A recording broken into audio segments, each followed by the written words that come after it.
Hi all, இன்றைக்கி நம்ம ஹெல்த்தியான பச்சைப்பயிறு தோசை பண்ணுறது எப்படின்னு பார்க்கலாங்களா? இப்போ நான் அதுக்கு ஒரு கப் பச்சைப்பயிறு எடுத்திருக்கேங்க. அதே கப்பில் ஹாஃப் ப்ரொபோர்ஷனில் நான் பச்சை அரிசி எடுத்திருக்கேன்.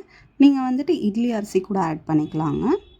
இது கூடவே நான் ஹாஃப் ஸ்பூன் வெந்தயம் ஆட் பண்ணிக்கிறேங்க. வெந்தயம் அதிகமாக ஆட் பண்ணாதீங்க, ஏன்னா அது வந்துட்டு கசப்பு எடுத்துக்கோங்க. இப்போ இதை நல்லா வாஷ் பண்ணி எடுத்துக்கணுங்க. நீங்கள் அலச அதில் அழுக்கு போயிட்டே இருக்கும். ஸோ ஆல்மோஸ்ட் 3 to 4 டைம்ஸ் நீங்கள் இதை வாஷ் பண்ணி எடுத்துக்கணுங்க. இப்போ பாருங்கள், நான் எந்த அளவுக்கு க்ளீனாக வாஷ் பண்ணிக்க போகிறேன்றது. நல்லா க்ளீனாக வாஷ் பண்ணி அதை ட்ரெயின் பண்ணி எடுத்துக்கோங்க. இப்போ நான் ஆல்மோஸ்ட் 3 டைம்ஸ் வாஷ் பண்ணிட்டேங்க. இப்போ இது நான் 4th டைம் வாஷ் பண்ண போகிறேன். இப்போ நான் உங்களுக்கு காட்டுறேன் எந்த அளவுக்கு சுத்தமாக இருக்குன்றது நீங்களே பார்ப்பீங்க.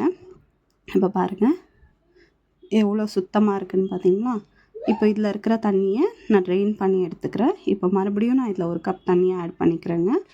இப்போ நான் இதை ஆட் பண்ணிவிட்டு ஓவர் நைட்டுக்கு நான் சோக் பண்ணிட போகிறேங்க. ஏன்னா இது வந்துட்டு நான் நெக்ஸ்ட் டே பிரேக்ஃபாஸ்ட்டுக்கு தான் செய்ய போகிறேன். இப்போ பார்த்தீங்களா எந்த அளவுக்கு சோக்காக இருக்குன்ட்டு. பச்சைப்பயிறு எப்போவுமே 6 to 8 hours வரைக்கும் சோக் ஆகணுங்க.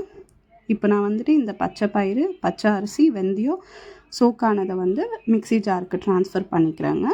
இப்போ நான் இதை ட்ரான்ஸ்ஃபர் பண்ணி இதை நல்லா அரைச்சி விட்டுக்க போகிறேன். நல்லா ஃபைன் பேஸ்ட்டாக இருக்கணுங்க, திட்டாக இருக்கக்கூடாது. நீங்கள் இதை அரைக்கிறதுக்கு 1 ஸ்பூன் 2 ஸ்பூன் தண்ணி ஆட் பண்ணிக்கினாவே போதுங்க. அதிகமாக தண்ணி ஆட் பண்ணணுன்னு அவசியம் இல்லைங்க. இப்போ பாருங்கள், நான் எல்லாத்தையும் ஆட் பண்ணியிருக்கேன். இப்போ இது கூடவே நான் 1 ஸ்பூன் சீரகம் ஆட் பண்ணிக்க போகிறேங்க. இப்போ அது கூடவே 2 காஞ்ச மிளகா ஆட் பண்ண போகிறேன். நான் விதையை நீக்கிட்டு ஆட் பண்ணியிருக்கேன். நீங்கள் வேணால் விதையோடவே ஆட் பண்ணிக்கலாம். அப்படி இல்லைனா நீங்கள் பச்சை மிளகா கூட ஆட் பண்ணிக்கலாங்க. உங்கள் டேஸ்ட்டுக்கு தகுந்த மாதிரி நீங்கள் ஆட் பண்ணிக்கலாம். இப்போ நான் சால்ட் ஆட் பண்ணிக்க போகிறேங்க. இப்போ சால்ட் ஆட் பண்ணோடனே நான் நல்லா ஃபைன் பேஸ்ட்டாக அரைச்சிக்க போகிறேன். இப்போ பாருங்கள், நான் நல்லா ஃபைன் பேஸ்ட்டாக அரைச்சி எடுத்துகிட்டு வந்திருக்கேன்.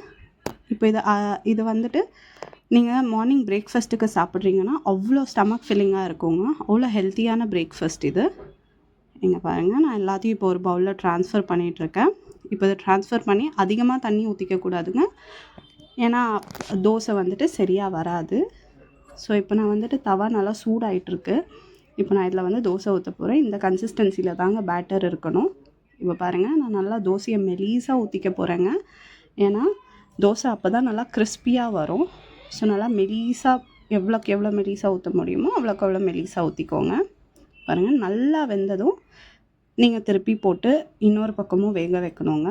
பாருங்கள், நல்லா வெந்துடுச்சு. இப்போ நான் இன்னொரு பக்கம் திருப்பி போட போகிறேன்.